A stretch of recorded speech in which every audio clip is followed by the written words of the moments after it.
ప్రభునందు మిక్కిలి ప్రియమైన దేవుని బిడ్డలారా, వీరు జ్ఞానులు అనడానికి జ్ఞాన గ్రంథమైన బైబిలు ఎందుకు అంగీకరించిందో మీకు ఒక్క మాట చెప్తాను. మొదటి మాట, వాళ్ళంట కోట్ల కోట్ల కోట్ల కోట్ల నక్షత్రములలో దేవుని నక్షత్రాన్ని గుర్తుపట్టారు. చప్పట్లు కొట్టి స్తోత్రం చెప్పండి ఒకసారి. కొట్టా మంచిగా దేవునికి స్తోత్రం. అదయ్యా జ్ఞానం అంటే, అది జ్ఞానం అంటే. విశాల జగత్తులో వినీల ఆకాశములో అసంఖ్యాకమైన నక్షత్రాలలో ఒక నక్షత్రాన్ని చూసి ఆహా ఇది దేవుని నక్షత్రము కాదని గుర్తుపడడం చిన్న ముచ్చట అండి. గంట ఎంచి ఎంచి ఏరి కొనుక్కొచ్చిన కేజీ వంకాయలో పుచ్చు ఉండదనే గ్యారెంటీ ఎవడికి లేదు.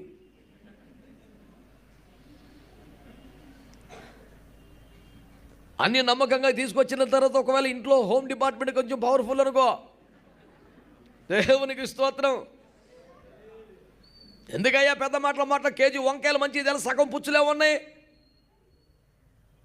శ్రద్ధగా ఏరావా, సొల్లు కబుర్లు ఆడుకుంటావా, లేవిస్తే తెచ్చావా అని ప్రశ్నిస్తే, నిలదీస్తే ముచ్చెమటలు బట్టి అమాయక భక్తులు భూమి మీద ఉండవచ్చునేమో కదా.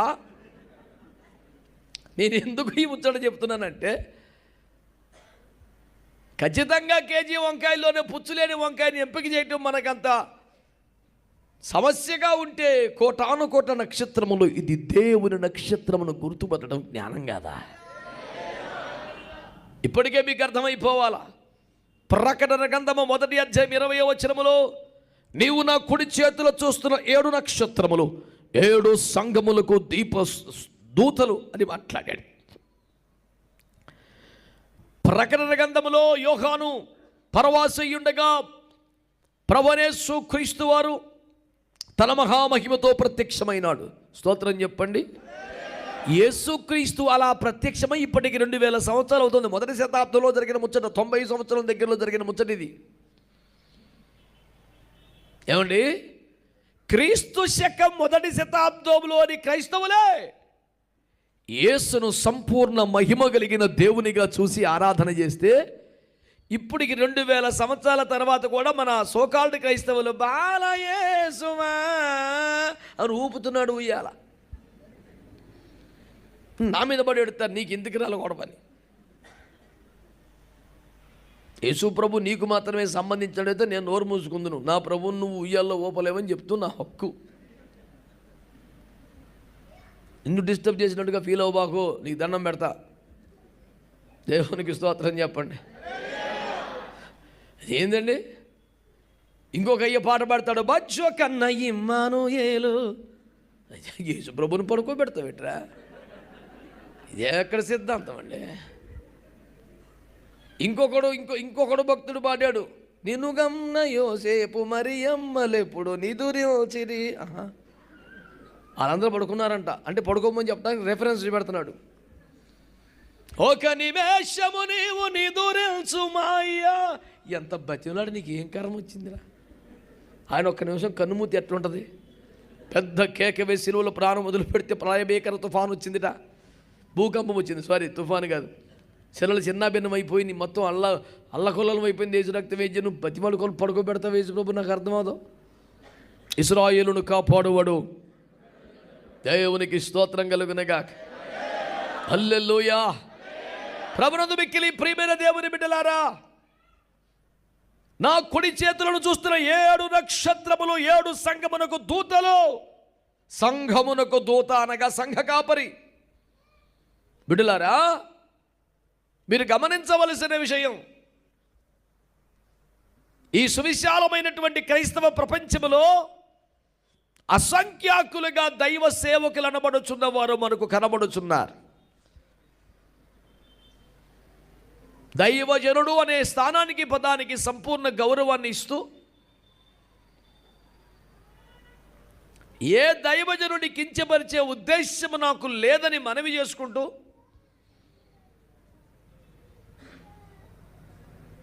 నేను కూడా ఒక దైవ సేవకుడి మనమణ్ణి, మరొక సేవకుని కొడుకుని, నేను సేవకుని కూడా 29 ఏళ్ళు అయింది.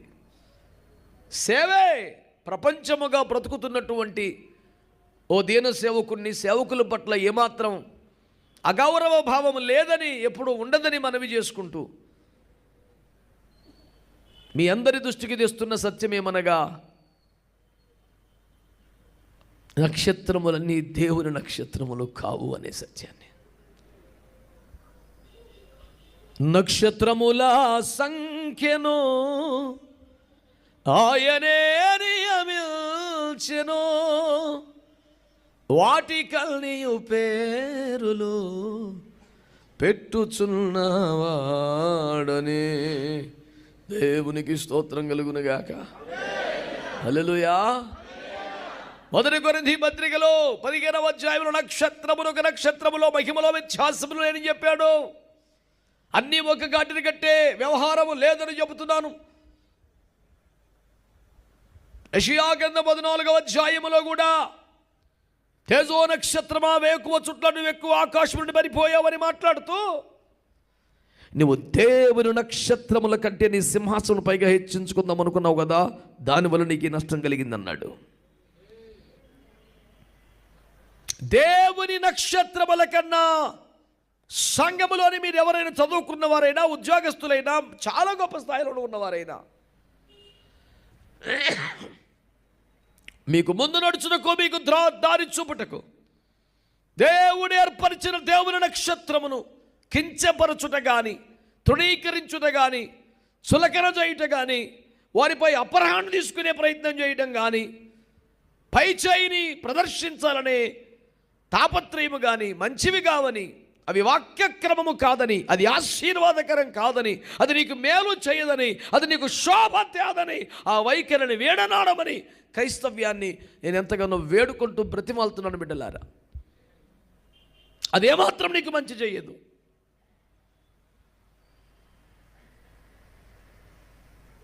ఉజ్జా అనే ఒక రాజు ఉంటాడు, మీకు పాత నిబంధనలో ఎప్పుడైనా గుర్తొచ్చాడా? అతడు యాజకులు మాత్రమే వేయవలసిన ధూపం బయటకు ధూప వేదిక దగ్గరికి వెళ్ళగా, అక్కడ ఒక మాట మంచిగా అనిపిస్తుంది నాకు, యాజకులలో ధైర్యవంతులైన వారు అని ఉంటుంది. చాలా ఇష్టమైన మాట నాకు అది. యాజకులలో ధైర్యవంతులు అంటే, రాజా ఈ పని నీకు ఘనత తేదో. ఎంత అందంగా చెప్పారు సార్. ధూపం బయట యాజకుని పని మీరు చేయకూడదా పని? రాజా ఈ పని మీకు ఐసీ కామ్ అప్కో శోభా నహీ దేగా భాయ్, వద్దు అట్లా చెయ్యొద్దు మీరని మాట్లాడారు. రాజులైనా ఇంకెవరైనా సరే, సమాజంలో సంఘములో ఏ స్థానములో మీరున్నా, మీరుకున్న భాగ్యమును బట్టి దేవుని స్తుతించండి, చక్కగా మీ బాధ్యతలు నెరవేర్చండి, సంఘవరంగా బతకండి. కానీ దేవుని బిడ్డలారా, దేవుని నక్షత్రములనగా దైవ సేవకులు, సంఘ కాపరులు, వారిని మీరు గుర్తుపట్టుట చాలా ప్రయోజనకరమని నేను మీకు మనవి చేస్తూ ఉన్నాను. దేవునికి స్తోత్రం చెప్పండి. రాజుల గ్రంథం 13లో ఒక అబద్ధ ప్రవక్త నాకు దేవుడు కనబడ్డాడని, మిమ్మల్ని పిలిచి మా ఇంట్లో భోజనం పెట్టమన్నాడని దేవుడే చెబితే వచ్చానని, ఒక నిజమైన దైవజనుడికి ఇతడు అబద్ధం చెబితే, అయ్యో దేవుడే కనబడ్డాడా, మాట్లాడాడా, భోజనం పెట్టమన్నాడని గబగబా వెళ్ళి భోజనం చేసి దారిలో తిరిగి వస్తూ సింహము చేత చంపబడి రోడ్డు పక్కన పడి ఉండడం మీకు గుర్తుంది కదూ. దేవుని పేరిట అబద్ధ ప్రవచనాలు చెప్పేవాళ్ళు ఉన్నారు, అబద్ధ ప్రవక్తలు ఉన్నారు, పొట్టకూటి కోసం వచ్చిన వాళ్ళు ఉన్నారు. యెహెజ్కేలు గ్రంథములు అంటాడు, యెహోవా తమకేమీ సెలవియ్యని దినమున ఇదే యెహోవా వాక్కు అని చెబుతున్నారట. వారు ధర్మశాస్త్రాలు సరిగా బోధించడం లేదంట. ప్రతిష్ఠితమైన దానికి సామాన్యమైన దానికి భేదం ఎంచట్లేదు, అంతా ఒకటే. ఓ ప్రతిష్ట లేదు, సమర్పణ లేదు, పరిచయం ఏమీ లేదు. ధర్మశాస్త్రాన్ని సరిగా బోధించడం లేదంటే ఏమి చెయ్యాలి ఏమి చేయకూడదని సంఘానికి ఖచ్చితంగా చెప్పడం లేదట.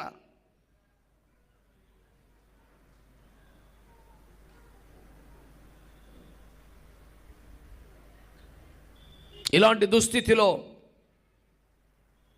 దేవుని పేరు చెప్పిన వాళ్ళందరూ దైవజనులేనా, సువార్త పేరు మీద బ్రతుకుచున్న వారిని కాదనటం లేదు, కానీ దేవుని నక్షత్రమేనా?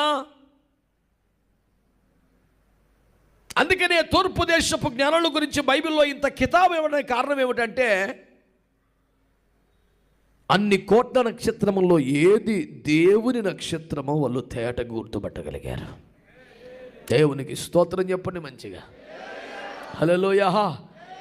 ఎవరు పిలువబడ్డ సేవకులు, ఎవరు పంపబడ్డ సేవకులు, ఎవరు అభిషేకించబడ్డ సేవకులు, ఎవరు ప్రతిష్ఠింపబడ్డ సేవకులు, పిలుపులో, ఏర్పాట్లో రోషముగా, నమ్మకముగా, క్రమముగా, దేవుని భయము కలిగి బ్రతుకుతున్న సేవకుడు ఎవడు గుర్తుపట్టాల్సిన ఒక స్థితి క్రైస్తవ్యానికి అవసరమని మనవి చేస్తున్నాను.